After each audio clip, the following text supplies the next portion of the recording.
Bismillahirrahmanirrahim. Assalamualaikum warahmatullahi wabarakatuh. Alhamdulillah. Alhamdulillahirabbil alamin. Assalatu wassalamu asrofil anbiya wal mursalin sayyidina Muhammadin wa ala alihi wa sahbihi ajma'in. Rabbi israh li sadri wa yassir li amri wahlul 'uqdatam min lisani yafqahu qawli. Halo teman-teman sekalian, apa kabar?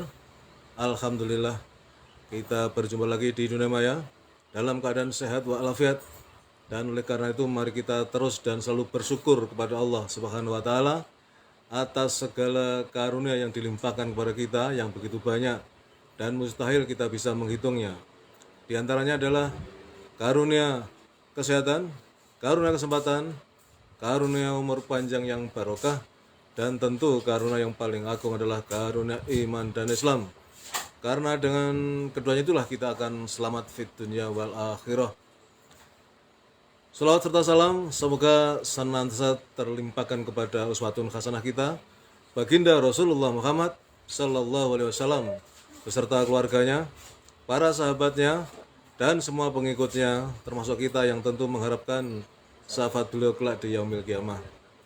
Teman-teman sekalian, sahabat yang mulia, alhamdulillah kita sekarang sudah memasuki hari ke-25 dalam rangkaian ibadah saum di bulan suci Ramadan ini.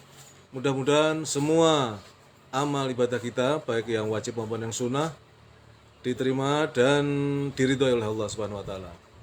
Teman-teman sekalian, seperti kita ketahui bahwa Allah memerintahkan kita berpuasa ini seperti yang berulang-ulang disampaikan adalah dalam rangka la'alakum tattaqun, dalam rangka agar kita semua menjadi orang-orang yang bertakwa.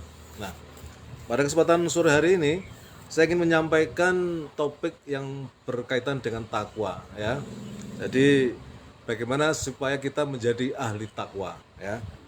Nah, kaum mukmin atau orang-orang yang beriman adalah orang yang paling layak untuk mendapat anugerah ketakwaan, ya. Disebabkan Allah telah menghilangkan kesombongan dan keangkuhan untuk menerima kebenaran dalam hati mereka dan menggantinya dengan ketentraman dan ketakwaan. Bekal yang paling baik untuk kita bawa dalam menempuh perjalanan panjang di akhirat adalah ketakwaan, ya. Hal ini sesuai dengan firman Allah yang artinya, dan berbekallah kalian, sesungguhnya sebaik-baik bekal adalah takwa. Maka bertakwalah kepadaku, hai orang-orang yang berakal. Surat Al-Baqarah ayat 197. Dan di surat dan ayat yang lain, ya, Allah menegaskan, ya, inna akramakum indallahi atqakum, ya, bahwa sesungguhnya orang yang paling mulia di sisi Allah adalah orang yang paling bertakwa. Jadi yang kita kejar adalah memang ketakwaan ini. Ada banyak perantara yang dapat mengantarkan orang yang beriman menjadi ahli takwa, ya. Di antaranya adalah ujian dari Allah, ya. Hati mereka telah diuji oleh Allah untuk bertakwa, ya. Predikat takwa hanya diberikan Allah kepada hambanya yang telah diuji dan lulus dalam ujiannya. Tidak semua orang berhak mendapat anugerah yang sangat mulia ini. Di antara indikasi lulusnya seorang hamba terhadap ujian Allah adalah semakin tinggi adab dan sopan santunnya kepada Allah dan Rasul-Nya. Allah berfirman, A'udzubillahi minasyaitonirrajim.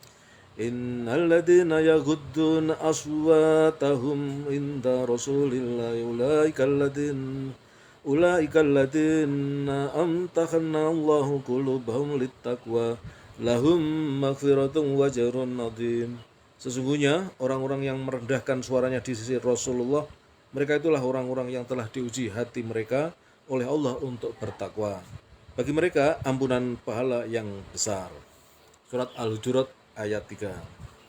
Teman-teman sekalian, sahabat yang mulia, orang-orang yang menyampaikan ajaran Islam kepada orang lain atau membenarkan ajaran Islam yang disampaikan oleh orang lain kepadanya juga termasuk orang golongan ahli takwa, ya.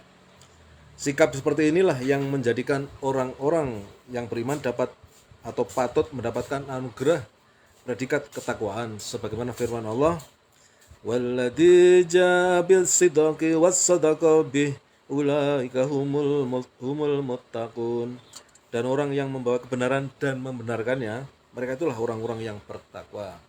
Surat Az-Zumar ayat 33.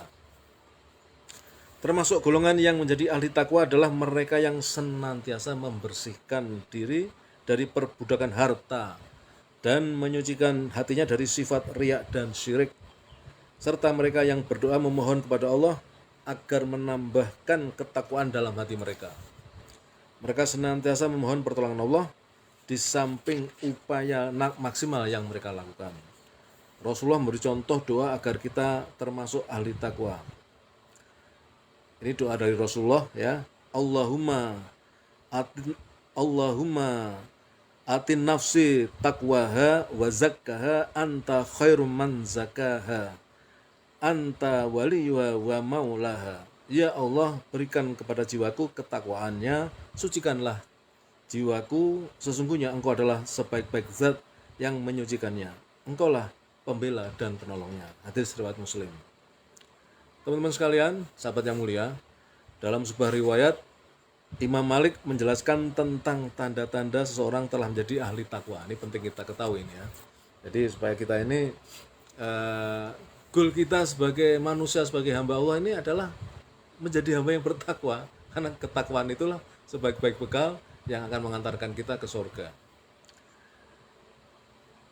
Jadi dalam riwayat ini disebutkan ala inna li ahlil taqwa alamati ya'rafuna biha wa yu'rifunaha min anfusihim man radiya bil qada wa sabara alal bala wa sakara alan na'ma wa saduqa fil lasan wa waffa bil wa'di wal ahdi wa tala illal khatmil Qur'an.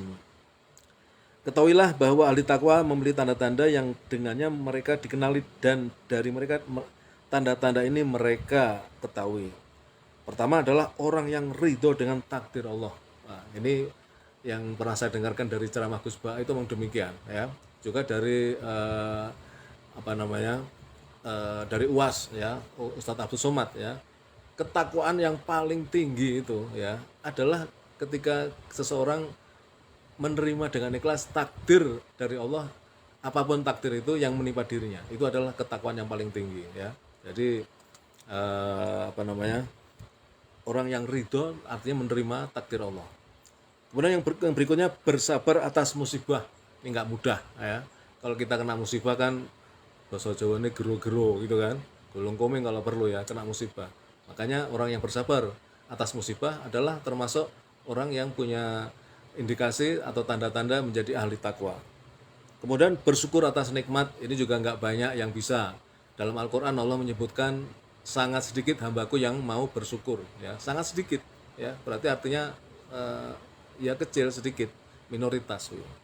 Kemudian jujur dalam berbicara, apalagi yang ini ya pada masa sekarang ini ya, dan wabil khusus di negara kita ini ya, susah untuk orang berbicara jujur.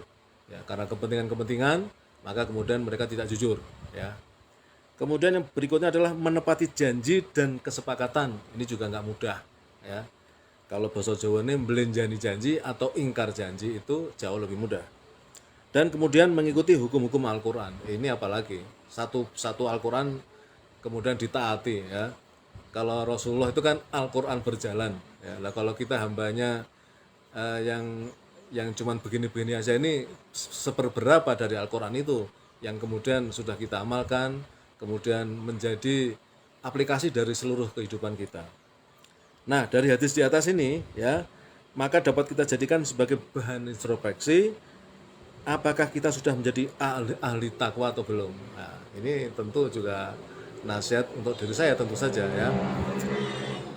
Dan berusaha semaksimal mungkin agar kita mampu menjadi orang yang bertakwa ya. Saya ulangi teman-teman ya, supaya benar-benar kita meresapi ya orang-orang yang punya tanda-tanda sebagai ahli takwa, orang yang bertakwa, yang notabene dalam puasa Ramadan ini kita digembleng agar kita menjadi orang yang bertakwa.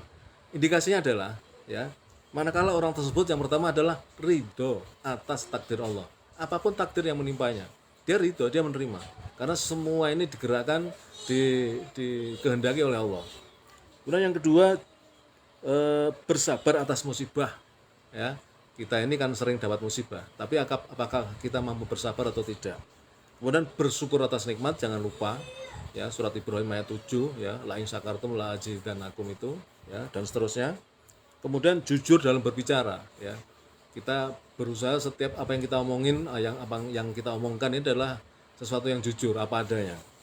Kemudian menepati janji dan kesepakatan, dan yang terakhir mengikuti hukum-hukum Al-Qur'an. Itulah tanda-tanda orang yang ahli takwa ya. Jadi marilah kita semua bermuhasabah, berkaca kepada diri kita sendiri untuk kemudian bagaimana kita menjadi orang yang ahli takwa. Karena takwa itulah yang akan menolong kita di alam akhirat nanti. Demikian teman-teman sekalian yang bisa saya sampaikan pada kesempatan ini, mudah-mudahan bermanfaat dan kebenaran datang dari Allah. Bila mana saya dalam menyampaikan ini ada kekurangan, ya silap kata, mohon dibukakan pintu maaf. Terima kasih. Assalamualaikum warahmatullahi wabarakatuh.